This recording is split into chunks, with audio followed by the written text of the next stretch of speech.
विधानसभेत झालेल्या पराभवाचं खापर महाविकास आघाडीकडून ईव्हीएमवर फोडण्यात आलं। काँग्रेसनं तर निवडणूक आयोगाला पत्र लिहून स्पष्टीकरण मागितलं होतं। असं असताना राष्ट्रवादी काँग्रेस शरदचंद्र पवार पक्षाच्या खासदार सुप्रिया सुळेंनी वेगळीच भूमिका घेतली। आपण ठोस माहितीशिवाय ईव्हीएमला दोष देणार नसल्याचं सुप्रिया सुळेंनी म्हटलंय। त्यांच्या या भूमिकेवरून महाविकास आघाडीतल्या एकजुटीवर प्रश्न उपस्थित झाल्यानंतर सुप्रिया सुळेंनी माझं वक्तव्य केवळ युगेंद्र पवारांनी अर्ज मागे घेण्याबाबत होतं असं स्पष्ट केलं।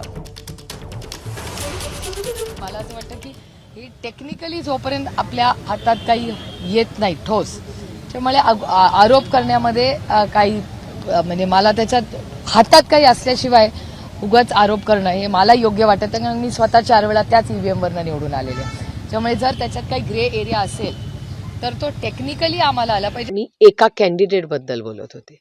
युगेंद्र पवारांनी रिकाउंटिंग करू नये असं माझं वैयक्तिक मत होतं, आणि म्हणून मी त्याला सांगितलं की मला असं वाटतं हा त्यांनी फॉर्म मागे घ्यावा। कुठल्याही प्रश्नामध्ये जर आपण पारदर्शक काम करत असलो तर मग ईव्हीएमवर काय किंवा बॅलेटवर काय अडचण काय, त्याच्यामुळे जर हट्ट कशासाठी। एबीपी माझा, उघडा डोळे बघा नीट।